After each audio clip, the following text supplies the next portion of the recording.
se llama tierras raras porque, aunque son las más comunes, es raro que tengan una concentración de estos metales en grandes cantidades. Por ejemplo, se sabe que en el mundo, por cálculos físicos, magnéticos y una serie de cuestiones, se sabe que el planeta tiene aproximadamente 60.000 millones de onzas de oro, pero que el 90% están en las aguas del mar.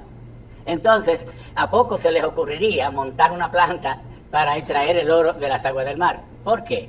Porque están tan diluidos, en tan bajas concentraciones, que a lo mejor usted tendría que procesar 3 o 4 millones de galones para poder sacar un gramo. Entonces, no es económico. Bueno, asimismo, las tierras raras se le llaman primero tierra porque antes, en el medioevo, se le llamaba tierra a los materiales que lucían terrosos, es decir, de ese color amarillento, marrón, oscuro. Bueno, y raras porque prácticamente no aparecían minas de ella. ¿Y qué es una mina? Un lugar de un perímetro o una jurisdicción física determinada del suelo donde un metal o un grupo de metales aparecen en una concentración muy por encima de lo normal, y a eso se le llama mina. Mineralización es cuando es una vasta y amplia zona que tiene unos determinados metales o no metales, pero que no hacen una mina.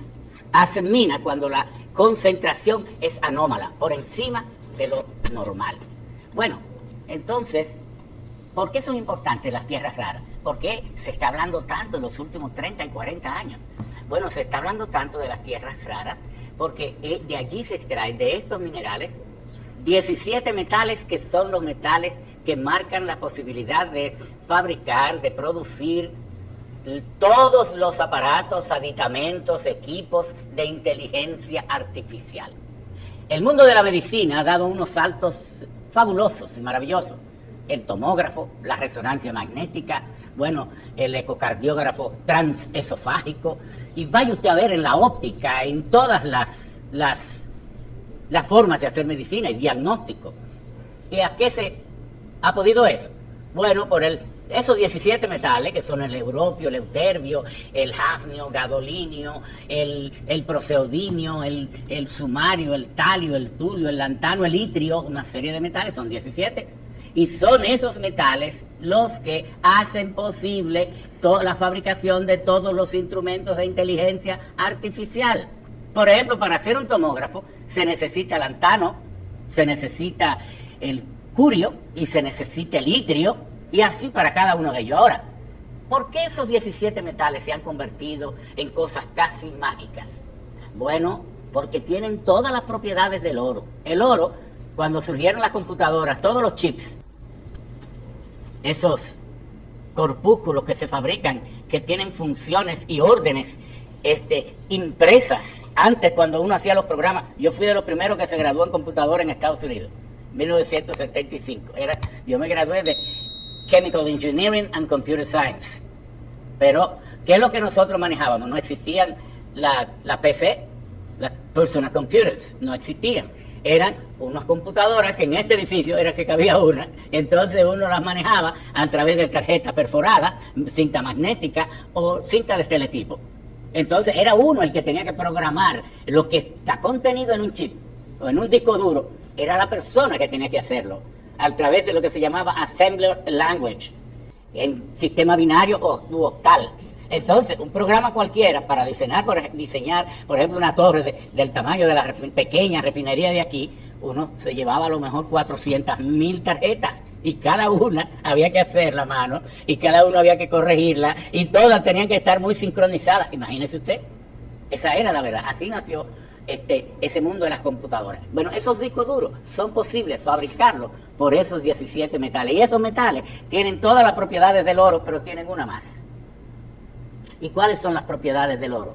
Que es incorruptible, no se oxida, que es eléctricamente muy eficiente, el más eficiente casi de todos, tiene una conductividad eléctrica altísima, una conductividad calórica altísima, es dúctil, es manuable, todas esas cosas.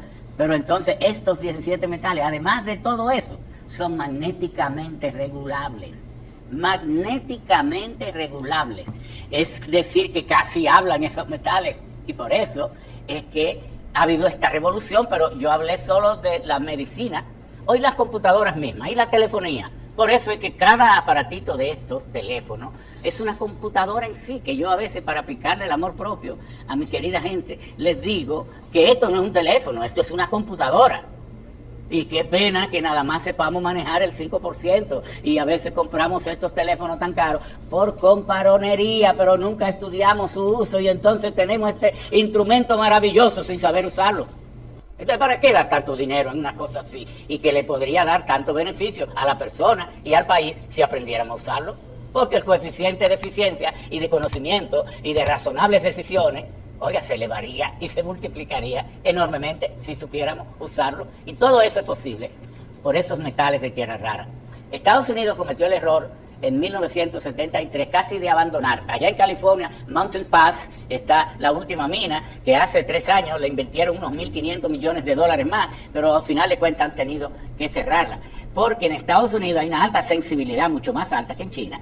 Ahora el trucutú de Trump retira a Estados Unidos que de los pactos medioambientales del COP21, COP22, y yo no sé si eso podrá ser, pero bueno, pero Estados Unidos tiene una alta sensibilidad en materia ambiental, daño al medio ambiente. Entonces, la producción de estos metales tiene un daño ambiental impresionante. Entonces, China, que tiene casi 10 millones de kilómetros cuadrados, pero que al mismo tiempo que la gente no sabe que China está por debajo de Rusia. Es decir, mirando hacia el polo, hacia las zonas polares, China es casi tropical, en mucha parte es subtropical, pero en otra es también un país frío. Y sobre todo, casi el 40% de las tierras de China son desiertos. Entonces China sacrifica esos desiertos con un pasivo ambiental enorme en aras de producir estos 17 metales. Y a partir de 1973, mientras Estados Unidos abandonaba la producción de tierras raras. ¿Y por qué Estados Unidos hizo eso? Porque tal vez había creído que había llegado al fin del conocimiento, con los transistores, con los diodos y sobre todo con lo que hizo Tim John Berners-Lee, que creó los protocolos de hipervínculo, que empezó en 1973-74. ¿Y quién es Tim John Berners-Lee? Ese británico, ese londinense, él nació en Londres, que creó el World Wide Web, la web, la internet la creó él. A través, él trabajaba en MIT, de los protocolos de hipervínculo, eso que uno ve cuando uno va a la computadora, que dice HTML. ¿Qué quiere decir eso? Es Hypertext, HTML, dice uno. Es Hypertext, Markup Language, el lenguaje de interpretación entre una computadora y otra. Entonces, eso es lo que... Pero hay otro más, que es el Hypertext, ¿verdad?